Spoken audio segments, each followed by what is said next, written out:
ఇది ఒక చిన్న గ్రామం కథ. ఇక్కడ పిల్లలకు చదవడానికి స్కూల్ లేదు. స్కూల్కి వెళ్ళాలంటే 10 కిలోమీటర్లు నడవాలి. అది అడవి దారి, ప్రమాదకరమైన జంతువులు. ఎవ్వరూ చదువు కోసం ముందుకు వచ్చేవారు కాదు. అందరూ పొలంలో పనికి వెళ్ళేవారు. అక్కడ ఓ 12 ఏళ్ల బాలుడు తన ఊరి భవిష్యత్తు గురించి ఆలోచించాడు. ఆ బాలుడే గోపి. గోపి తనలోనే తాను ఆలోచిస్తున్నాడు. ఎందుకు మేము చదువుకోకూడదు? మన ఊరిలోనే ఒక బడి ఉంటే ఎంత బాగుంటుంది. ఆ ఆలోచన అతని జీవితాన్నే మార్చేసింది. గోపి ఊరి పెద్దల దగ్గరికి వెళ్ళి తన ఆలోచన చెప్పాడు. తాతయ్య, మన ఊరిలో స్కూల్ పెడదాం. ఊరి పెద్ద నవ్వుతూ, అయ్యో బాబు, స్కూల్ పెట్టడం అంటే అంత ఈజీ కాదు. భవనం, ఉపాధ్యాయులు, అనుమతులు, చాలా సమస్యలు ఉంటాయి. కొందరు నవ్వేశారు. కొందరు చదువుకున్నా ఏం లాభం అని అడిగారు. కానీ గోపి వెనక్కి తగ్గలేదు. గోపి తన స్నేహితులతో కలిసి వాళ్ళ వృద్ధ మావయ్యను కలిశాడు. ఆ మావయ్య ఓ పాడుబడిన ఇల్లుని ఇచ్చి అక్కడ చదువుకోవడానికి అనుమతి ఇచ్చాడు. ఇది మన బడి, గోపి ఉత్సాహంగా చెప్పాడు.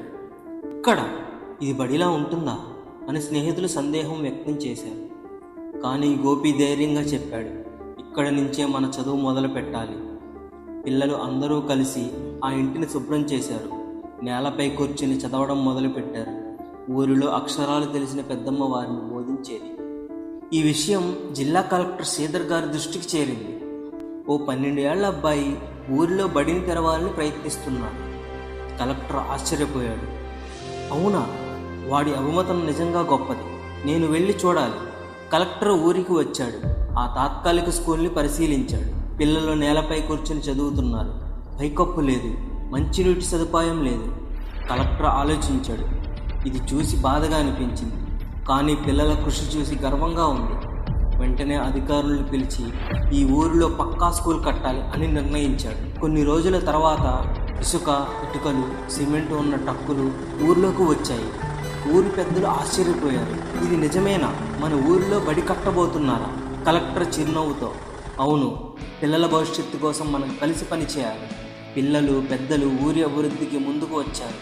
ఇటుకలు మోస్తూ, నీరు అందిస్తూ స్కూల్ నిర్మాణంలో సహాయం చేశారు. కొన్ని నెలల తర్వాత ఊర్లో కొత్త స్కూల్ సిద్ధంగా ఉంది.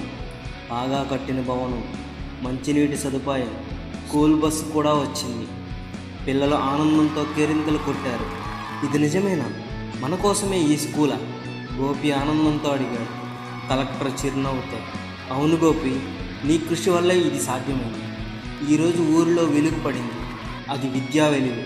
ఒక బాలుడి సంకల్పం ఊరి భవిష్యత్తును మార్చింది. ఈ రోజుల్లో పిల్లలకు అన్ని రకాల సౌకర్యాలు ఉన్నా కూడా చదవడానికి ఆసక్తి చూపడం లేదు. కానీ ఈ చిన్న గ్రామంలో పిల్లలు చదువు కోసం పోరాడి బడిని తెచ్చుకున్నారు. ఈ కథ మనందరికీ ఒక గొప్ప సందేశం. చదువు అంటే ఓ నిధి, మన భవిష్యత్తును మార్చే అస్త్రం. పిల్లల చదువుకు ప్రాధాన్యత ఇవ్వాలి. మీ ఊర్లో కూడా చదువుకు ప్రాధాన్యత ఇవ్వండి. భవిష్యత్తు మారుస్తారు.